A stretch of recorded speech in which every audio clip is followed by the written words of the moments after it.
അൻപോടെ 50 നാൾ ക്രൂശുമായി നിൻ വഴിയേ തളരാതെ നീങ്ങാൻ നിൻ കൃപയേകണമേ. സഹനത്തിൽ സ്നേഹം നിറയുമ്പോൾ മുറിവും തിരുമുറിവായിടുന്നു.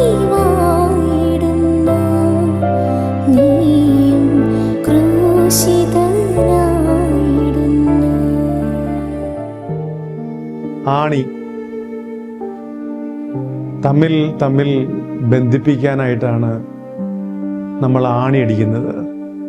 പക്ഷെ ലോക ചരിത്രത്തിൽ സ്വർഗത്തെയും ഭൂമിയിൽ തമ്മിൽ ബന്ധിപ്പിച്ച 3 ആണികളുണ്ട്. അത് ഈശോയുടെ ശരീരത്തിലേറ്റ ആണികളാണ്.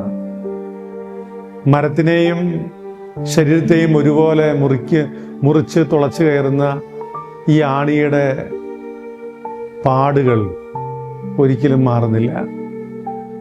ഈ ആണിപ്പഴുതുകളാണ് അവൻ്റെ സ്നേഹത്തിൻ്റെ തെളിവ്. തോമാസ് ലീഹായിക്ക് കാണിച്ചു കൊടുക്കുന്നത് ഈ പാടുകളാണ്. ഞാൻ ഇത്രമാത്രം ഈ ലോകത്തെ സ്നേഹിച്ച നിന്റെ പ്രിയപ്പെട്ട ഗുരുവാണെന്ന് ഈശോ പറയുന്നത് ഈ ആണിപ്പഴുതിലൂടെയാണ്.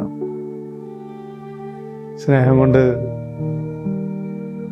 സ്വന്തം ശരീരത്തെ വലിയ അടയാളങ്ങളാക്കി മാറ്റിയ മനുഷ്യരെനിക്ക് പരിചയമുണ്ട്.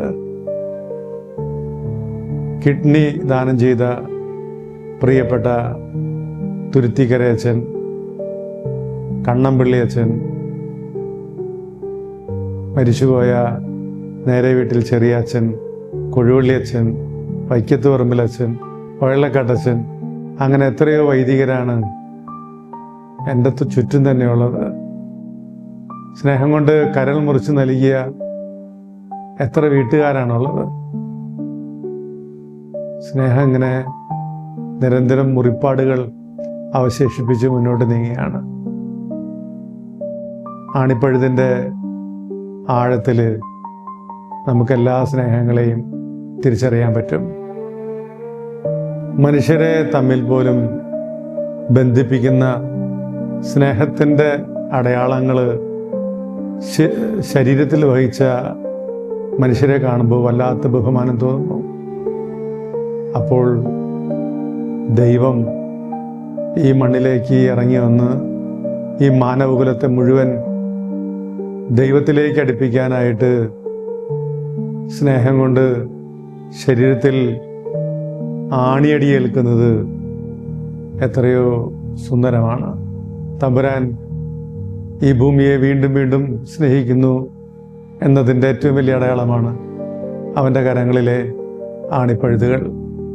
നമ്മുടെ ജീവിതത്തിലെ ചില ആണിപ്പഴുതുകൾ ആരെയാണ് കൂടുതൽ സ്നേഹത്തിൻ്റെ ആഴത്തിലേക്ക് അടുപ്പിക്കാത്തത്?